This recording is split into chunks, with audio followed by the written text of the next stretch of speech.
आपने कभी अपने कंधे पर या पिलो पर छोटे छोटे वाइट फ्लेक्स देखे हैं जो पता नहीं कहाँ से हमारे कंधे पर या पिलो पर किसी रिश्तेदार की तरह आकर बैठ जाते हैं?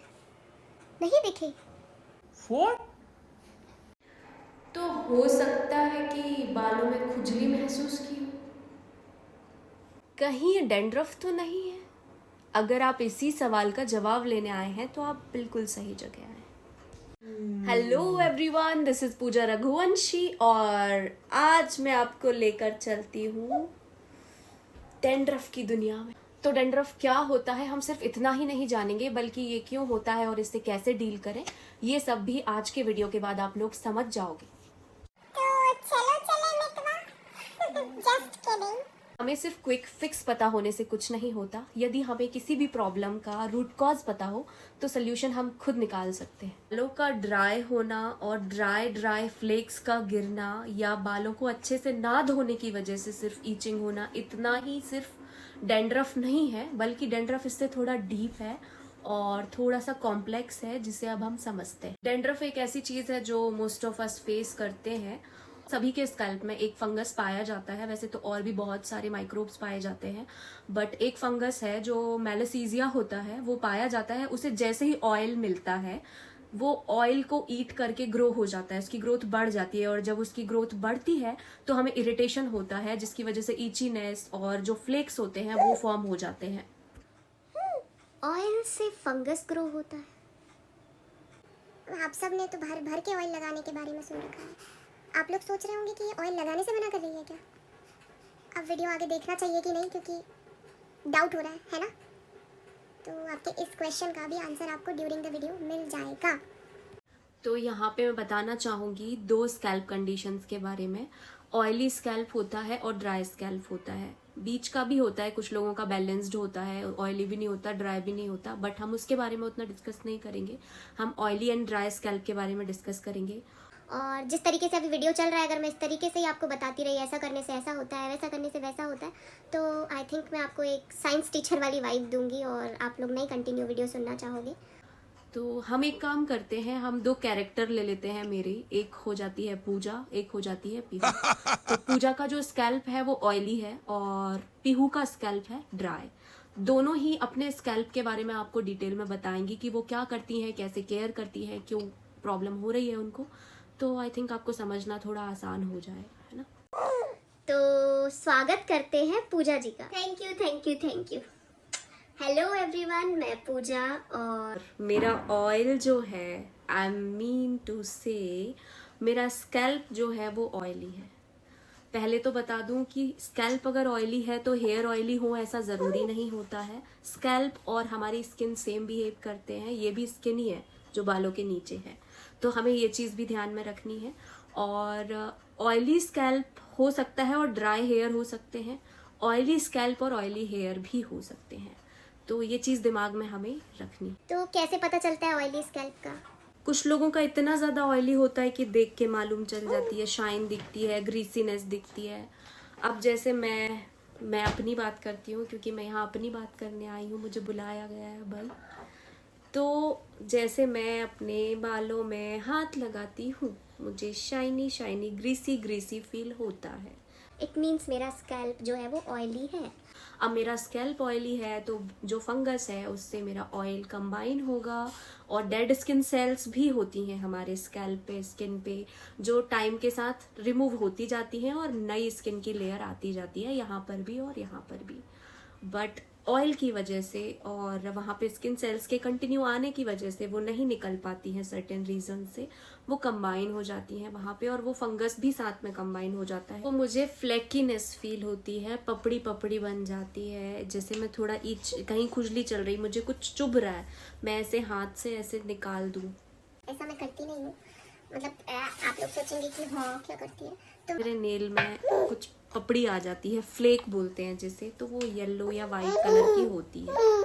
ये सही मायने में डैंड्रफ होता है। वाइट और येलो जो पपड़ी है, जो फ्लेक है, यही एक्चुअल डैंड्रफ होता है, जिसे पिट्रियासिस भी बोलते हैं। इसके अलावा लोग जिसे डैंड्रफ कंसिडर करते हैं वो डैंड्रफ नहीं होता है।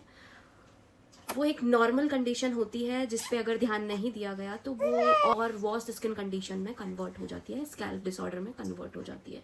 ये जो ऑयल है मेरे ऑयली स्कैल्प को बना रहा है, जो ये ऑयल मेरे ओवर एक्टिव सेबेशियस ग्लैंड से आता है। अब ये इतने एक्टिव हैं तो मैं क्या कर सकती हूँ? इसके मल्टीपल रीजंस होते हैं, पर अब आप लोग सोच रहे होंगे ये क्या नया टर्म आ गया फिर से। अब सेबेशियस ग्लैंड क्या होता है?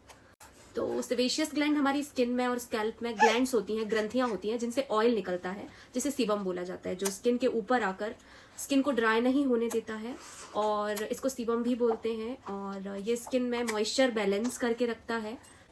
मेरे जैसे कुछ लोगों की स्किन में ये थोड़ा ओवर एक्टिव हो जाता है। बहुत सारे लोग समझ गए होंगे कि अगर मेरे स्कैल्प पे ऑयल है बहुत सारा जिसकी वजह से फ्लेक्स है, अब मैं फ्लेक्स और ये सब नहीं बोलूँगी, डायरेक्ट बोलूँगी कि मुझे डेंड्रफ है। ऑयली स्कैल्प वाले को ही डेंड्रफ होता है और मुझे डेंड्रफ है, ठीक है। अब बहुत सारा ऑयल है, सेल्स है, वो एक्यूमुलेट हो गया है, तो अब इस कंडीशन में मुझे क्या करना चाहिए? नॉर्मली मैं पहले क्या करती थी कि जो नॉर्मल मेरा शैम्पू है वो शैम्पू बार बार यूज़ कर लेती थी। तो जैसे 2 से 3 बार यूज़ किया तो मुझे लगता था कि हाँ क्लीन हो गया, अच्छा लगने लगता था। उसके बाद ये जो शैम्पू है ना वो मेरे स्कैल्प के पीएच को बिगाड़ देता था, क्योंकि वो बैलेंसिंग शैम्पू नहीं था। कहने का मतलब है यदि मैं सही शैम्पू यूज़ करती हूँ जो मेरे स्कैल्प के पीएच को ना बिगाड़े, बैलेंस रखे, तो जो एक्सेसिव ऑयल है, जो बिल्डअप है, सिर्फ वो रिमूव होगा, बट जो नेचुरल ऑयल्स हैं वो इंटैक्ट रहेंगे, जिससे किसी भी तरीके का इरिटेशन या इन्फेक्शन होकर नहीं होगा। बट यदि मैं कोई ऐसा रैंडम शैम्पू उठा के उसको बार बार यूज़ करती हूँ ये फील करने की हाँ क्लियर लग रहा है अभी स्कैल्प में, तो ये प्रॉब्लम तो कभी ख़त्म नहीं होनी है, मुझे परेशानी और ज़्यादा हो सकती है। हो सकता है कोई अदर स्किन डिसऑर्डर या स्कैल्प डिसऑर्डर मुझे हो जाए। जो शैम्पू है उसका पीएच 4.5 टू 5.5 होना चाहिए, ठीक है। तो ये हमारे स्किन पे जो एसिड मेंटल लेयर होती है जो हमें इन्फेक्शन बैक्टीरिया से बचाती है, उस लेयर को मेंटेन करके रखेगा। लेकिन इसका ये मतलब नहीं है कि आप मॉइस्चराइजिंग शैम्पू उठा के अपने ऑयली स्कैल्प पे लगा लो, क्योंकि उसका पीएच भी इतना जा रहा है जैसे, तो आप ऐसा नहीं कर सकते हो। रीज़न बीइंग कि मॉइस्चराइजिंग शैम्पू में ऑयल एलिमेंट, ऑयल कंटेंट होता है, जिसकी वजह से वो हाइड्रेशन प्रोवाइड करता है, और ऑयल पर आप और ज़्यादा ऑयल अप्लाई ऑब्वियसली नहीं कर सकते। तो ये एक हो गई कॉमन सेंस वाली बात। तो मार्केट में ऐसे शैम्पूज अवेलेबल हैं, जैसे आप अगर एंटी डैंड्रफ शैम्पू परचेज करते हो तो ज़रूरी नहीं है कि आपके यदि ग्रीसी हेयर है और इस तरीके के फ्लेक्स हैं तो वो शैम्पू आपकी नीड को मीट कर पाए। तो आपको chelating, CHELATING chelating shampoo search करने चाहिए जो किसी भी तरीके का बिल्डअप हुआ है, जैसे मिनरल बिल्डअप हो गया है ना, मेटल बिल्डअप हो गया, और भी जो भी सेल्स का बिल्डअप है, इस सारे बिल्डअप को वो क्लीन कर देता है, ठीक है।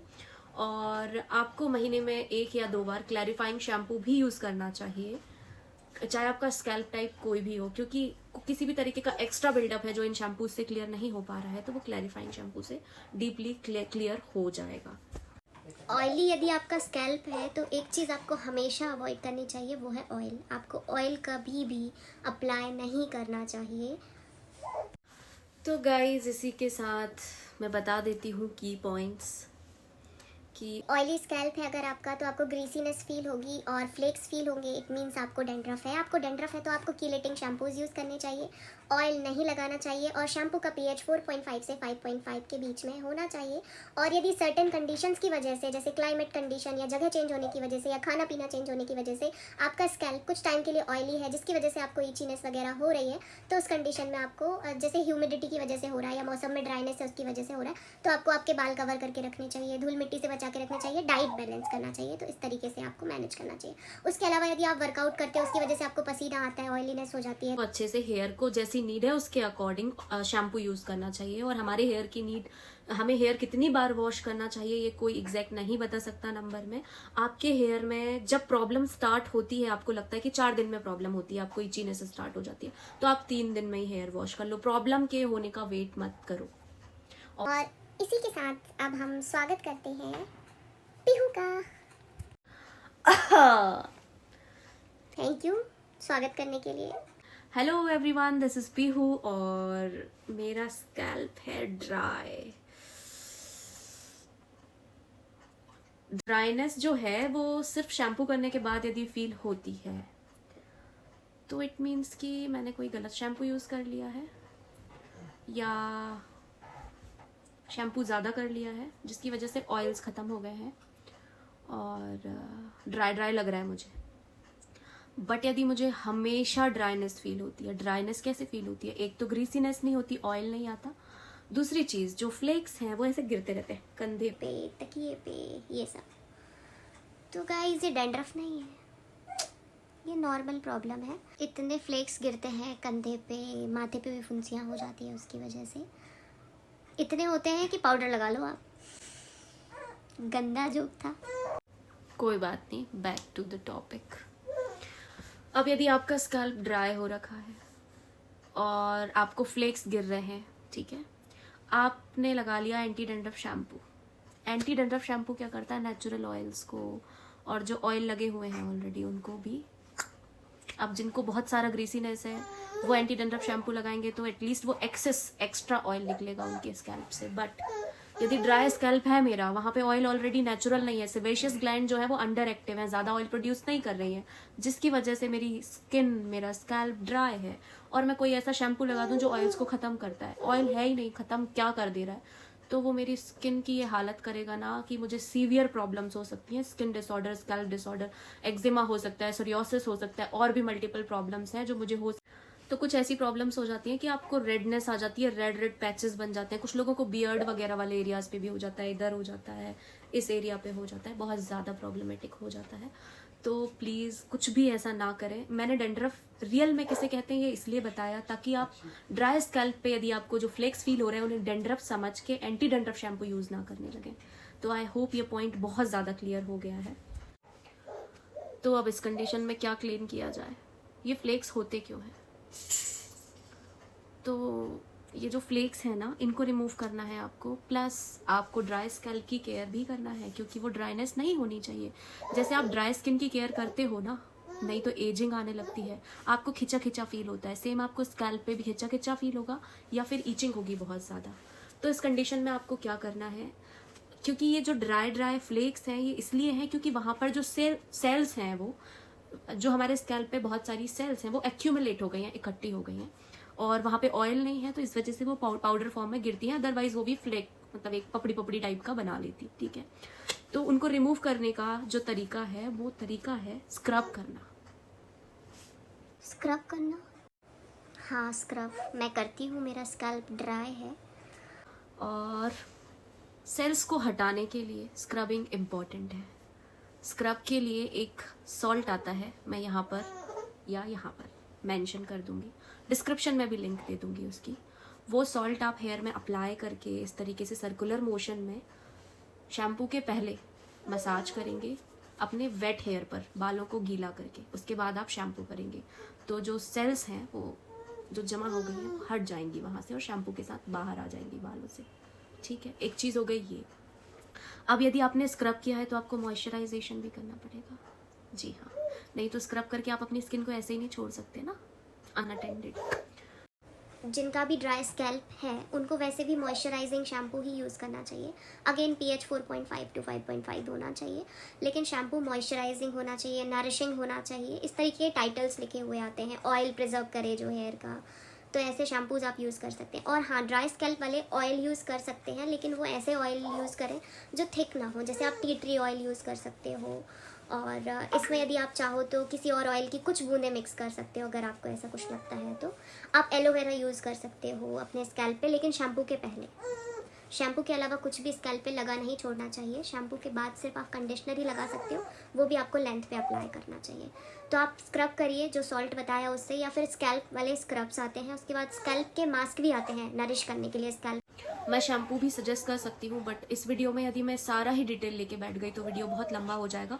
शैम्पू के लिए मैं अलग से वीडियो बनाऊंगी जिसमें ये भी बता दूंगी कि इंग्रेडिएंट लिस्ट भी आप चेक करके अगर शॉप पे जाके लेते हैं तो आप कैसे ले सकते हैं शैम्पू, और एल्स किस प्रॉब्लम के लिए कौन सा शैम्पू होना चाहिए, उसमें क्या क्या टाइटल्स लिखे होने चाहिए, तो वो एक अलग वीडियो है। एक चीज़ और बताना चाहूँगी, जैसे मैं मॉइस्चराइजिंग शैम्पू यूज़ करती हूँ क्योंकि मेरा ड्राई स्कैल्प है, तो अगर मैं हमेशा सिर्फ मॉइस्चराइजिंग शैम्पू यूज़ करती रहूँगी तो कुछ ना कुछ एक्स्ट्रा बिल्डअप मेरे हेयर में हो रहा होगा, वो नहीं हट पा रहा होगा एग्जैक्टली। तो मेरे बालों को, मेरे स्कैल्प को प्यूरिफिकेशन की भी ज़रूरत होगी, डीप क्लिनजिंग की।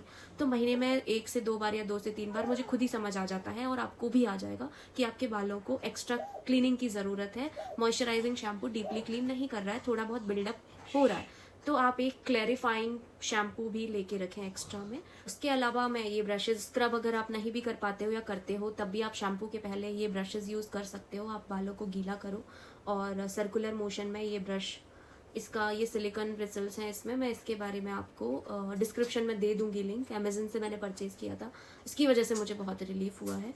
इस टाइप के ब्रिसल्स, ये मेरी बेटी का है, लेकिन इस टाइप के ब्रिसल्स वाले आप यूज़ कर सकते हो। तक्षु को भी बचपन में बच्चों को होता है ना, क्रेडल कैप होता है, उनको भी डैंड्रफ होता है ना उस तरीके का, तो था, तो मैंने इसके थ्रू शैम्पू के साथ में करती थी उनको, तो वो कैप बहुत अच्छे से रिमूव हो गया है और वो कंटिन्यू आता रहता है, तो उसको रिलीफ रह रहा है। तो आई थिंक ये आप खुद पे भी ट्राई कर सकते हो।